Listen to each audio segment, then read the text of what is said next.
Ini ku ahli sunnah ciri khasnya niku mbok wong tau dosa kaya apa tetep dianggap Islam. Ada kelompok ekstrim khawarij sing darani wong nak dosa niku berarti wis napa kafir. Jadi itu efeknya luar biasa dari madhab-madhab itu. Lalu kenapa madhab Abul Hasan As-Sadili yang kita pilih? Karena kalau orang Islam kamu kafirkan niku mboten ketemu, cara akal niku mboten ketemu. Nggih cara berpikir kita masyhur Abul Hasan As-Sadili ngendikan wong iku nak kafir mulai cilik nganti 70 tahun. Kula baleni malih nggih, tiyang kafir cilik ngantos 70 tahun. Itu kan menjadi mukmin itu hanya dengan melafadzkan apa? Syahadat la ilaha illallah Muhammadur Rasulullah. Niku hadhil kalimah satu ini. Kalimah syahadah niku saged ngilangi kekafiran 70 tahun. Artinya kalimat ini adalah kalimatun dakhala fihal kafiru al-islam atau kalimatun sara bihal kafiru musliman. Jadi ngaji rileks, ini tanamkan di hati. Ini adalah kalimat yang orang kafir saja menjadi muslim, hanya sekali dilafadzkan. Masa lalu dengan kalimat yang sama tiang muslim menjadi kafir. Ini kumun buatan ketemu akal. Makanya madhab takfiri, madhab gampang mengkafirkan orang itu jelas madhab yang enggak ada rujukannya sama sekali, enggak ada pegangan ilmiahnya sama sekali. Wong kafir wae jadi Islam, mosok wong Islam jadi kafir. Mau perkara tahlilan ning kuburan. Gara-gara tahlilannya nyekel patok dianggap napa? Mergo dianggap jaluk napa? Jaluk bae, jaluk kufur. Mulane dawuh Said Muhammad masyhur itu diterjemah di seluruh bahasa di dunia. Wong-wong sing ngafirno iku mbok yo sekali-kali nginceng iku ngrungokno. Lho kula nu sampean tahlil iku yo ora seneng. Kadang sing tahlil iku yo rada kurang ajar. Kula niku yang ben nak mati, nak sing tahlil nang Jepang ora seneng. Mergo yo rada sombong lah wong tahlil iku ya kadang rada sombong. Misale ngaten, kula kiyaine jenengan. Dongane ngene, ya Allah, ini guru saya. Ingkana muhsinan fazid fi ihsani. Kalau dia baik, itu ya tambahlah kebaikannya. Mosok murid muni gurune baik itu kalau itu itu kan ngenyak uang. Ini soleh-soleh permanen dianggap napa? Jadi dongane itu ngeper, ingkana muhsinan fazid fi ihsani. Wa ingkana musian fatajawaz anhu. Misalnya kalau dia orang buruk, kalau beliau orang buruk yang kau maafkan. Maka orang-orang di luar sana yang mengatakan andekan tahlil itu baik pasti dilakukan sahabat, itu logika yang keliru. Sahabat gak mungkin kan nahlili Kanjeng Nabi ngendikan ingkana musinan. Sido kafir ngoten nggih mboten. Lah wong Kanjeng Nabi kok apike di ngendikano ingkana ini kok kafir. Wong Nabi kok ingkana andai. Saiki pertanyaannya gini. Kita sebagai kiai, sebagai guru, ku murid nak tahlil ya rada kurang ajar sithik. Wong gurune kok diomongno ingkana musinan ambek ingkana musian. Nah pertanyaannya gini, lepas dari kowe rada kurang ajar lah. Dalam tahlil itu rada kurang ajar karena nyebut guru ora qad kana musinan tapi ingkana muhsinan. Maksudnya kalau sampean sebagai murid kan menapa qad kana muhsinan. Guru saya benar-benar orang baik, bukan ingkana andekan orang baik. Tapi ada satu kepastian bahwa ini tidak minta sama mayit. Jadi tujuan kalau kita minta mayit itu salah sama sekali. Wong kita datang ke kuburan malah memintakan ampunan untuk mayit. Kok iso darani njaluk iku piye? Ya mergo mau didelok kok adoh ketoke ngatong ya berarti njaluk. Lah ya wong fatwa kok mau berdasar inceng-incengan kok adoh niku ora jelas ya fatwa ini. Paham gitu. Terus jenengan kudu yakin, ainul yakin bahwa mazhab kita itu yang benar bahwa tahlilan di kuburan tidak kafir karena tidak minta ke mayit malah memintakan untuk mayit atau memintakan ampunan untuk mayit. Cuma redaksi sing rontok-rontok ngoten niku dikurangi lah. Nah kangge guru niku nggih dikurangi lah. Kurangi ya Allah jenengan maha pengampun kula suwun guru kula jenengan ampuni. Jadi ampun ngangge donga sing teng salat mayit Nah, sholat mayit itu kan memang ada sanatnya, memang semua bentuknya seperti itu. Tapi nak ning kuburan, kalau betul nanti itu ngotong bangun ngoten, ya Allah ini guru saya, engkau anugerahkan beberapa ilmu, beberapa amal yang manfaat untuk orang banyak. Kula suwun jenengan tampi, jenengan dat sing maha pengampun, jenengan ampuni. Tapi betul ngangge ingkana ini, tangan muga aku dadi kiai ini tersinggung. Murid orang ajar, masuk darani gurune apik iku andekan. Tapi berhubung ra paham ya alhamdulillah ya do tahlil yang wali songo ya banter-banter nganggo mik. Lah sing kene paham ku ya rada risi, ku piye? Wali songo darani ingkana iku piye wah. Dadi niku mareni, mulane kula suwun nak tahlil nyewa kiai sing alim lah ben rada bener, ben rada bener. Tapi ampun nyewa kula mboten purun.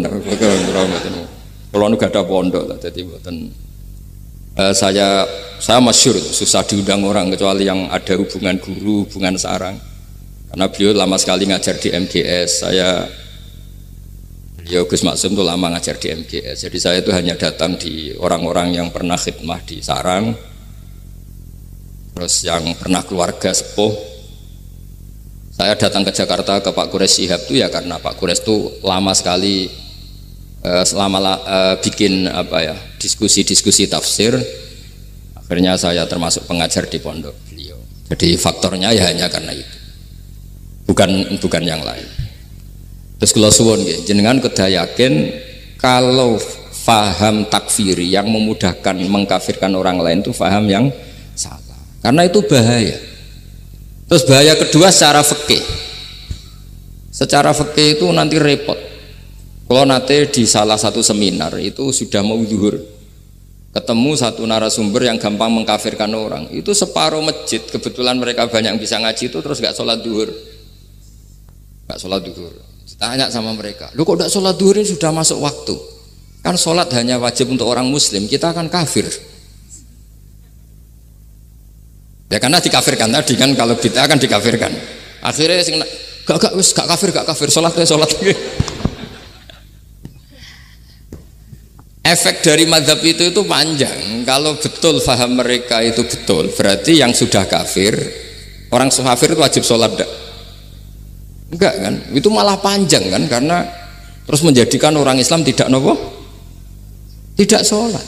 Nanti ke masjid tidak boleh, orang kafir nggak boleh masuk masjid. Itu efek fikihnya panjang.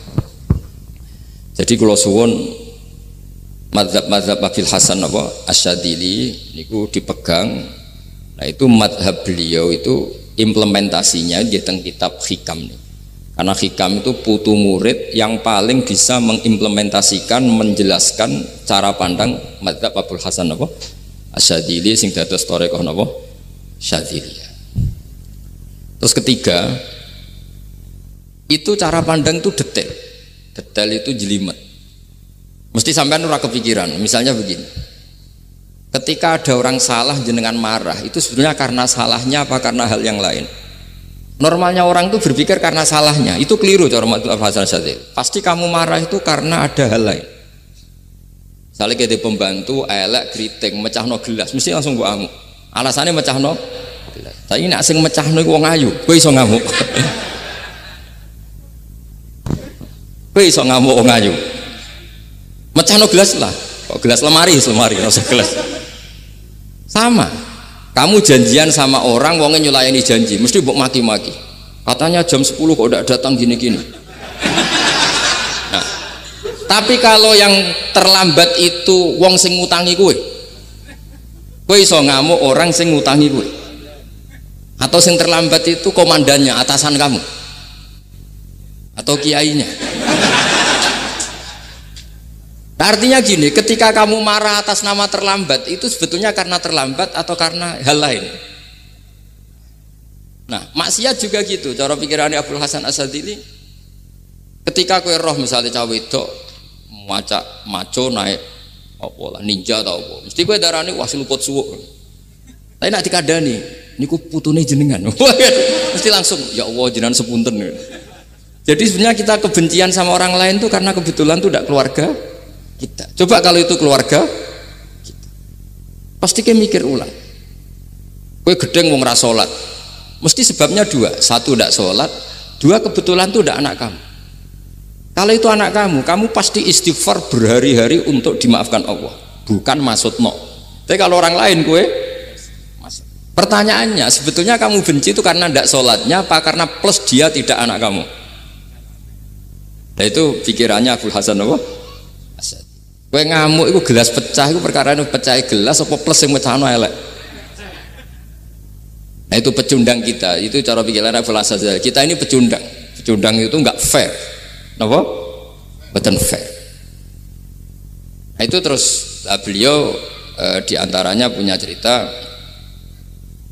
Nabi Ibrahim itu pernah diangkat ke Allah di alam malakut. Di alam malakut kemudian ini ada di kitab Hikam juz 2 halaman 4 yang di bab ini yang saya baca. Ini cerita terakhir nih, bantu pun. Sampai tak ngaji suwi-suwi ora mesti paham, aduk sediluk. Nak sediluk kan dia alasan, kenapa ora paham? Salah Gus Pak ngulangi sediluk. Lah nak suwi sampean ora paham malah ribet kan? Diulang suwi ora paham goblok tenan berarti kan gitu. Nah ini untuk menjaga harkat dan martabat niku ngajine sediluk mawon dan takoki malaikat. Kenapa ora paham? Salah Gus Pak ngajine sediluk. Jadi duwe napa? Alibi lah gada napa? Pembelaan.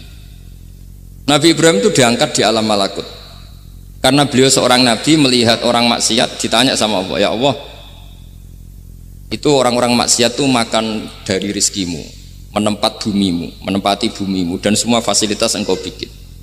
Lalu menurut kamu gimana Ibrahim? Ya bunuh saja, matikan saja. Sama Allah dituruti. Melihat lagi ada maksiat yang berbeda, selalu Nabi Ibrahim usul itu dimatikan. Jadi Ibrahim pernah jadi garis keras lagi, keras sekali.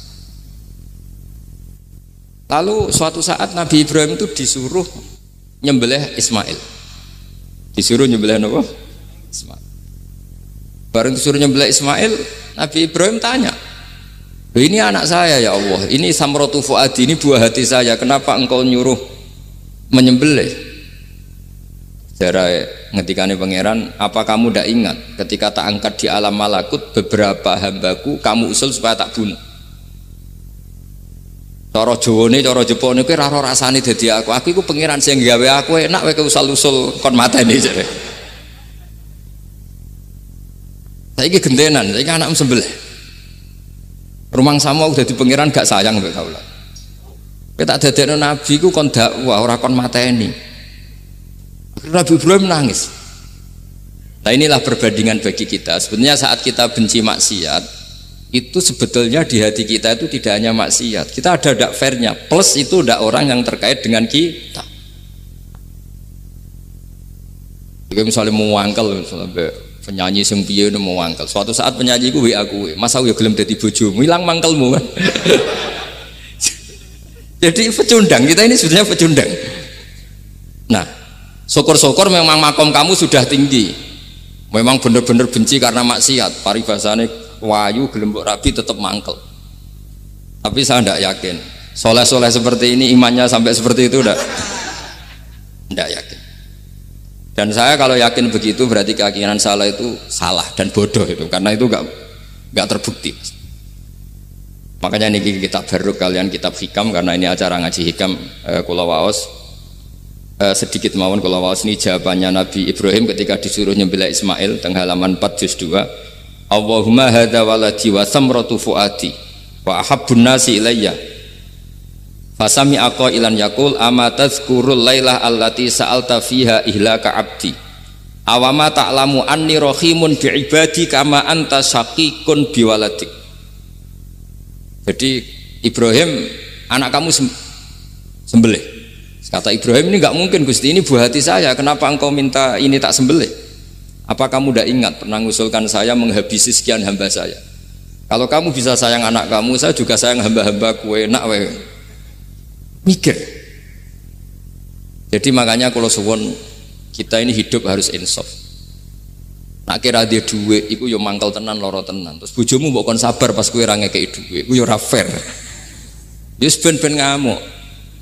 Satu kelihatan cerdas. Memang kondisi nggak punya uang itu harus ditanggapi dengan marah, mosok diapresiasi. Pinter mas kowe saiki dadi wong zuhud. Wah, ya ribet kan. Wes jos Mas sampean. Saiki ra duwe dhuwit, sampean wis dadi wong zuhud, wong waro. Tapi do mati bareng saiki.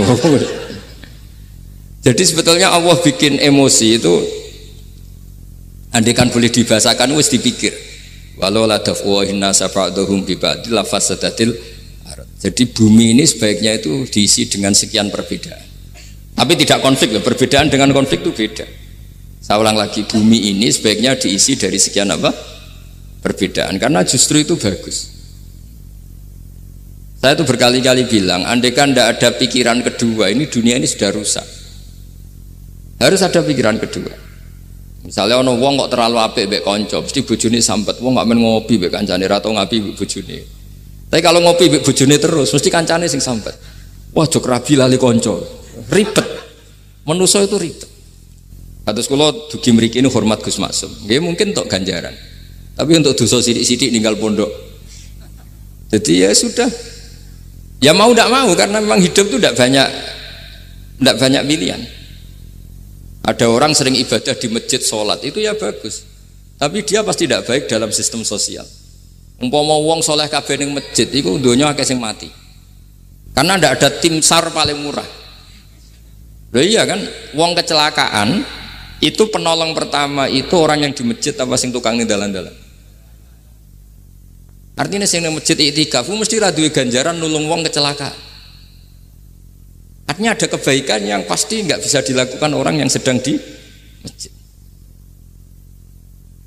Andekan yang di jalan tuh orang-orang soleh itu wah dunia sebaldatun thayyibatu warabun ghafur. Loh ya betul, Nabi pernah ditanya sahabat, ya Rasulullah kita ini senengane ngegeng di jalan. Ya kata Nabi ya sudah nggak apa-apa, asal a'tut thoriq haqqaha, ya kamu memberi haknya jalan. Apa itu? Amar ma'ruf nahi mungkar. Maksudnya nahi mungkar gini. Misalnya di bus itu ada orang soleh mayoritas, itu sing nyopet ya wedi, mergo mesti ditabuki wong akeh. Kalau yang di perapatan wong soleh kabeh, sing beda wedok ya isin. Mergo sing perapatan wong soleh kabeh. Lah masalah iki ra soleh kabeh, kemari ribet kan gak soleh kabeh. Jadi sebetulnya Indonesia itu aman kalau yang di jalan tuh soleh semua, karena perempuan lewat gak diganggu, ada copet gak berani, semuanya aman. Maka di Islam itu menyebut kebaikan itu jumlahnya banyak sekali. Tidak bisa kamu wah hebat-hebatnya wong sing ning masjid terus, tidak bisa seperti itu. Andai kan semua orang di masjid, nah ono kecelakaan pertama yang nolong siapa? Nah ono wong golek alamat tuh takok sapa kabeh ning jero masjid. Ribet kan?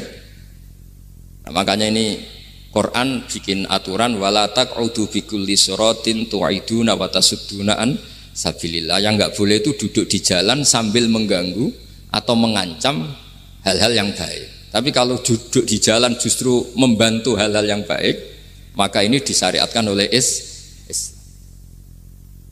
Jadi ini kita harus mulai mikir ya. Jadi walhasil ngendikane kitab hikam, bayangkan yang maksiat itu anak kamu, istri kamu. Pilihan kamu itu memaafkan dan minta dimaafkan oleh Allah. Tapi ketika orang lain kamu minta supaya dilaknati Allah, ini tidak fair.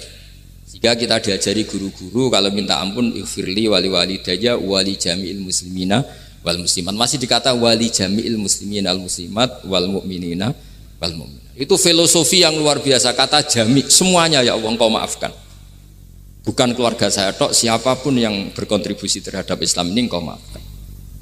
Begitu juga di muqaddimah khutbah kula suwun harus ditradisikan wala alihi wa sahbihi ajmain. Kata ajmain ini kata pembeda. Mungkin orang baca hanya rutin, tapi kita yang nekuni ilmu, ajmain ini kata kunci.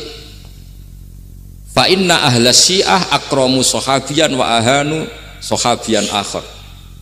Jadi tradisi madhab syiah itu apa? Ada sahabat yang begitu dimulia-muliakan berlebihan kayak Sayyidina Ali, dan ada yang dihinakan kayak Abu Bakar dan Umar. Lalu pembedanya dengan ahli sunnah apa?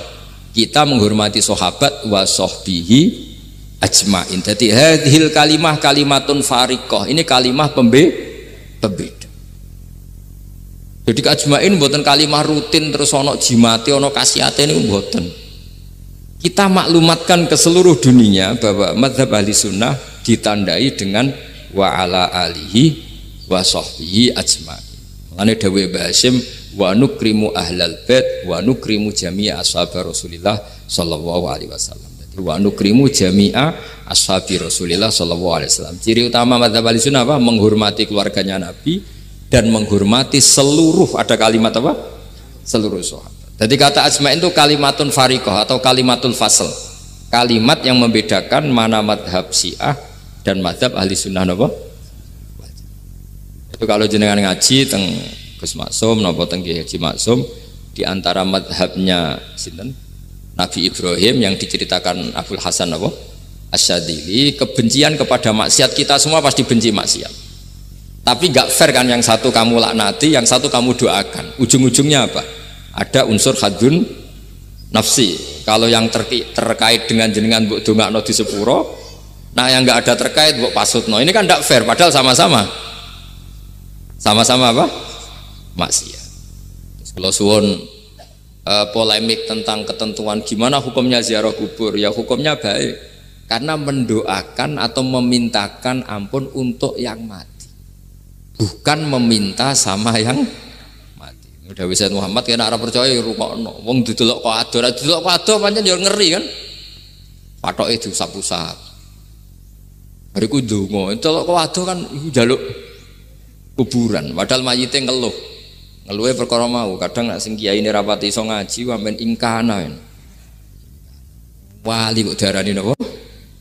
Ya Allah, jika mayit ini, andekan mayit ini baik, maka dan andekan tidak, lu cara kowe dadi mayite bocah ora jelas mayit. Nah, makanya ini cobalah kalau sholat jenazah tidak apa-apa doa itu karena sanatnya seperti itu. Kalau doa guru ya